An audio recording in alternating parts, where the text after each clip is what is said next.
Dennis Laird in Collinsville, Illinois, and we're talking to Dan the Beast Severn, who's in town doing a couple of seminars with the World Powerhouse Wrestlers. They've invited him in, and he just finished up the UFC seminar. Yep. And now the next seminar coming up will be the wrestling Professional seminar. wrestling. Right.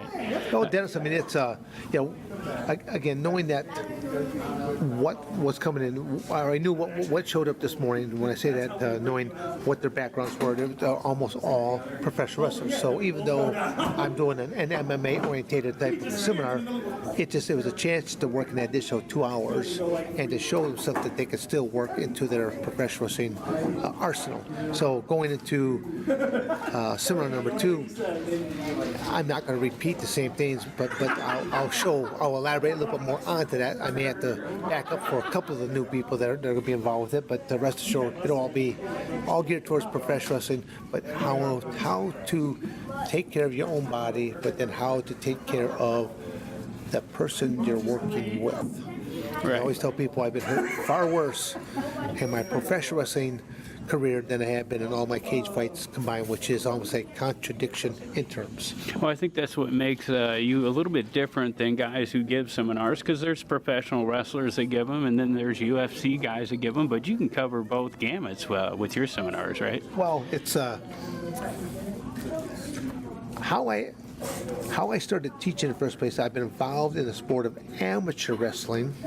What we do in our high schools, our junior highs, and on a collegiate type basis. I've been involved in the amateur sport of wrestling since 7th grade, 1969. Now, many, many moons ago.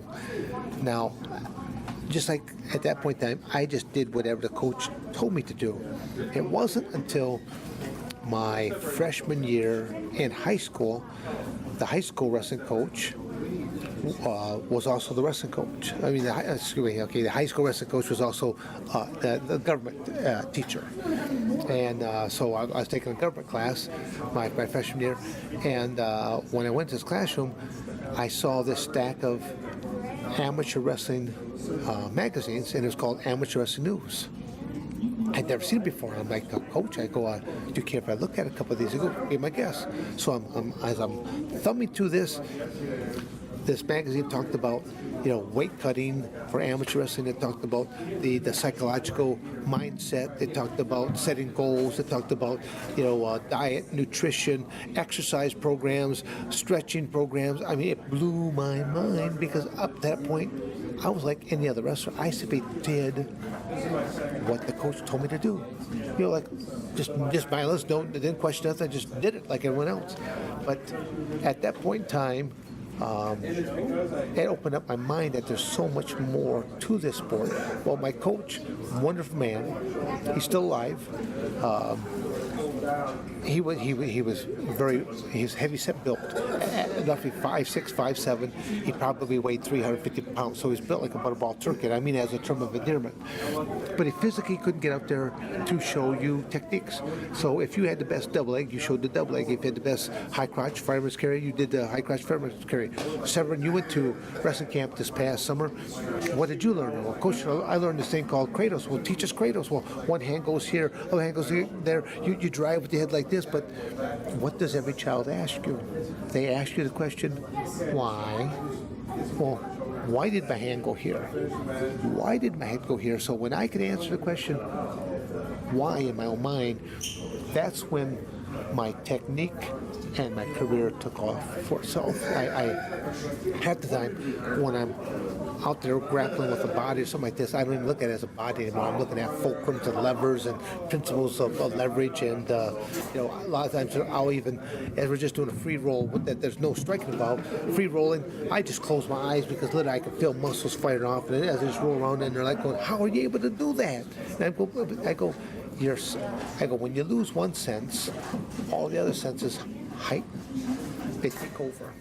Yeah. But a lot of people don't understand that. And so you're doing these seminars all over the country, I guess. If somebody wants to hire you, what would they do? Well, probably the easiest way is simply going to my website, www.dansevern.com. my contact information is on there. So, email is always the best way of contacting me, because I'm not. If you want to call the training facility, you're more likely you'll get the answer machine. Which I would like to take a moment here, especially to tell the millennials: when you call and you get an answer machine, please leave a message. Include with that message your name, your number, and I can't believe how people, I called you 5 times. I go, but you didn't leave a message. You didn't leave your name. I go, well, what do you expect me to do? I mean, because there are some people I know, they just call back every number that they missed. I don't have the time to do that. Plus, I don't want to waste my time if I'm calling a salesperson for something I don't want anyway. So there's a lot of people, they don't. Selling a cell phone is one thing. They need to teach people cell phone etiquette, how to speak to people, But anyway, this has been the demise of a lot of things, because most young folks today, they don't know how to make eye contact. They don't know how to shake a hand. They don't know how to just. Social graces don't even exist. I've walked in my own living room to see half a dozen teenagers. Their heads are all down. They're all keyboard, and then one guy, and I see one going. Then someone across the room, and they're communicating with each other, but they're not communicating. They might as well be in separate countries communicating, because they don't know how to interact, and that's a real social decline of a lot of just proper etiquette. Right. Now, I know it's hard to believe that a beast talks about the beast, right? And you travel all over the country doing these quite a bit during a year, or you kind of mix it. You still get in the ring from time to time, too, from time to time. The reality about that is, I know that I see light at the end of that tunnel, just like for all intents and purposes, my MMA career has probably more than likely has come to an end.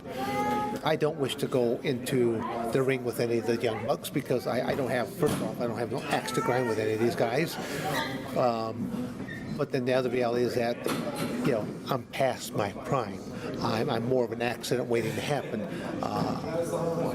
I want to live as long as possible, and I want quality of life as possible. So you have to, learn to pick and choose as to what you do. So I'm still climbing in rings with professional wrestling, but just like you heard me say a little bit earlier, when I talk about professionals being hurt worse in that industry than in my MMA career, I'm a lot more persnickety as to who I'm climbing into that ring with. Am I with more of a veteran that understands the psychology, knows the principles of element, knows the proper etiquette of professionals?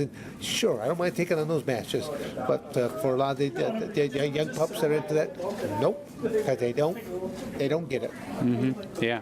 So do you do quite a few of these a year? Or? Well, again, probably the number one thing that I do is seminars. Again, whether it's amateur wrestling is the number one seminar, because I've done that the longest of my career. Folk style, again, being what we do in the United States, high schools, junior highs, and on a collegiate level. But I'm also versatile in Greco-Roman wrestling and freestyle wrestling. But you could throw me in that category of gi and non-gi applications there as well, because a lot of people don't realize I actually have a martial arts degree in judo. I won the Sambo national title. I never took a single class in Sambo. I just went to the national championships. I didn't even own a Sambo jacket. I saw a guy roughly about my same size, and I go, hey buddy, can I borrow your Sambo jacket for a couple matches? I win the Sambo nationals by using a technique they had never seen before, but it's a technique that I teach children in freestyle wrestling. So the irony, I don't know if you guys caught that in the seminar, but I always say, have you ever heard of the barbecue ingredient known as Heinz 57? And almost everybody has. I go. The techniques that I show, I should revert to as Heinz 57. These are all of my ingredients: my amateur wrestling, my folk style wrestling, my freestyle wrestling, my judo, my sambo, my no holds barred, my mixed martial arts.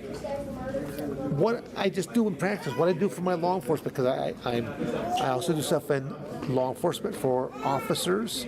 I do stuff for corrections, air marshals, border patrol, and military. And that's what makes Dan the Beast Severn unique with his seminars. He's not just doing professional wrestling or MMA. He can do amateur wrestling, the whole gamut. And I want to thank you. It's physical mechanics. That's all it is. Physical mechanics. I want to thank you for sitting down and talking to us about that again. And once again, what's the website they can get?